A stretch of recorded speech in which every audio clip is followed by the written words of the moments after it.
Welcome back, guys. Today I will show you another DOA farm because we can never have enough endgame farms, right?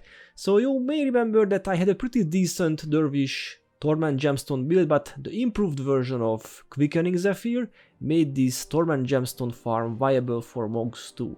You can do this as fast as sub 3 minutes, including rezones, and it's very effective but sadly not really beginner friendly, similarly to the Dervish build. Anyway, all credit goes to Lain. He invented this farm a couple months ago. Go check out his YouTube channel too, give him a sub, etc. Okay, this is the build, a modified 55 or 105 HP build, but this time we rely on Spellbreaker and Sympathetic Visage. Copy the build and the equipment, and don't forget the hero skills either, because we will need some hero help.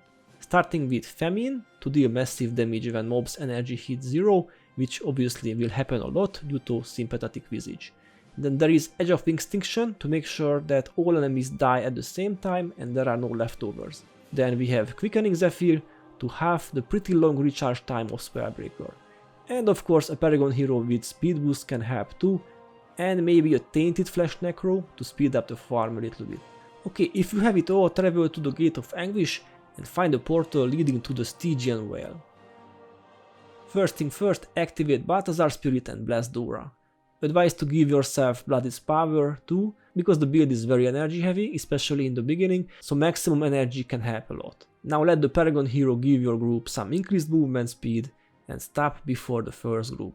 I like to put my spirits here, but honestly you can do it in another spot too if you want, personal preference, but this worked for me well, will work for you too. Now micro Famine, Quickening Zephyr, Edge of Extinction and Tainted Flesh, then send the heroes away. This way they can't leech drops or will be yours. If you want you can give yourself Make Haste too, to move faster, but remember enemies break aggro easily in normal mode, so you will have to move sideways or backwards to make sure that they are coming after you. Okay, from this point on you must maintain Spellbreaker, Mantra of Resolve, I am Unstoppable, Protective Spirit and Shielding Hands all the time. And I know that this sounds like hell, especially in the learning phase, but all these skills are must-have because there are knockdowns, interrupts, heavy hitter abyssals, so all the bad stuff you can imagine, and we really need all these skills. Okay, aggro the groups now and try to catch the group in the back first. Those should be your priority, and in the meantime make sure that some of these darkness creatures are actually hitting you, because you will need plenty of energy to recast your spells. Guys, very important, check the ranger spirits range, and I know they are way bigger than before, but still it's not infinite, and if you reuse your spells when you are out of the spirits range, you will die quickly due to the lack of half skill recharge bonus. Okay, we have 3 groups of the 4, only 1 left, and like I said, move sideways if you have Make Haste on your character. Now we have all 4 groups following us, ball them like I do. A tip for cleaner spikes, try to spread the disease condition as much as you can, like just go close to enemies who have max HP and Tainted Flesh will do the rest. It can help much because all enemies must be sub 90% when Edge of Extinction triggers, and the HP degen can easily do that. Okay, the ball seems good, and it's not a problem if your ball is not perfect, just try your best, and even if 1 or 2 rangers are away, you will get most of the drops anyway. And now get close to the build-up group and start using Sympathetic or Ancestor's Visage. Very soon all of them will die, just maintain your enchantments. Nice, we can pick up the drops now and restart the farm. Some notes, you can do the farm in hard mode too, but it's less consistent due to the stupid melee scattering mechanic, so I highly recommend doing the farm in normal mode. I've tested the Gemstone drops by the way, normal mode versus hard mode, roughly the same drop rate, no reason to struggle with hard mode.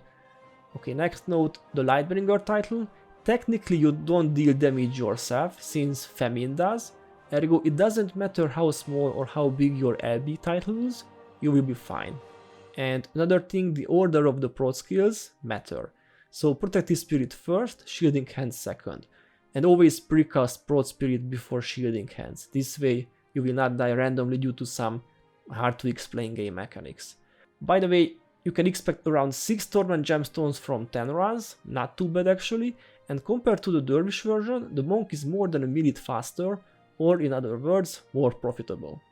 And actually drops were almost the same for the Dervish and Monk too, after 100 runs, which is somewhat surprising. You know, I thought that the monk will receive less gemstones to do the faster kills, but in reality there is hardly any difference. So I advise you do the monk version, it's really efficient, and once you get the hang of it, you will farm Torment gemstones very easily. Alright, that's all for today. Don't forget to sub or rate the video. Thanks for watching, and good luck everybody.